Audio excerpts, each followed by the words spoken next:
Good morning and welcome back to Krav Maga Martial Arts and Meditations on Mastery. I'm Shad Steve and I want to talk to you today about four-letter words. First, I might as well address those four-letter words that you thought I was going to talk about when you actually clicked on this video link, and thank you for doing so. It's my belief that those four-letter words, the ones that you wouldn't want your children to use with you at the breakfast table, are best if none of us use them. The reality is that they're not words that are reserved for adult use. They're words that are used carelessly. They indicate either ignorance or laziness, neither of which is us. So let's work to use our English vocabulary to the best of our ability. Words have power and they should be used well and expressively without having to resort to profanity. Now with that public service announcement, let me get on to the point of today's meditation on mastery. The four-letter word that I really want to talk to you about is S-E-L-L, sell.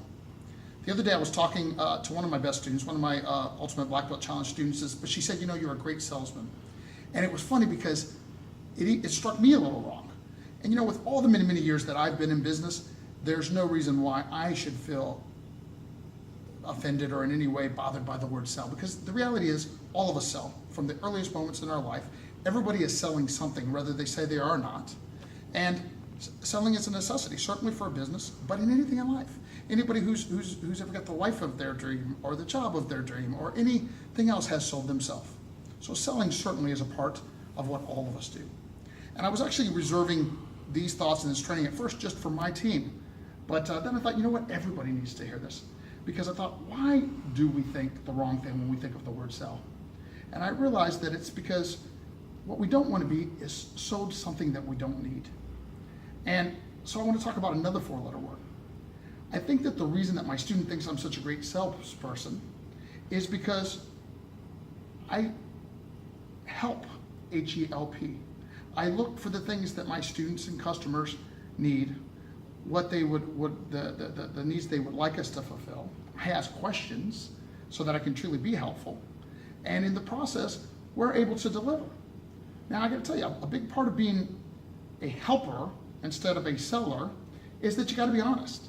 So if somebody comes to me and says, my child lacks self-discipline, can you help? Absolutely. That's in my mission and we're great at that.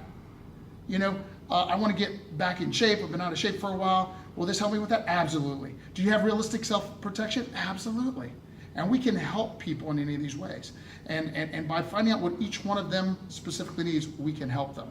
By the way, that's one of my big goals in 2015, to make sure I'm helping you with specifically what it is that you need, each individual. So here's the other point. If somebody walked in my door today and said, I want my kid to be an Olympic Taekwondo champion, I would help them across the street to the Taekwondo school that does that, because I can't really help them here. A part of truly being a helper is to be honest about what you can provide and how you can help your customer. Now, whoever you are on the other side of this, if you happen to be in business for yourself, I hope that what I just said is helpful to you. And if you happen to be one of my customers, I hope you're hearing how much I want to help you. In any which way, I hope this has been useful to your life, and I look forward to talking to you more later this week.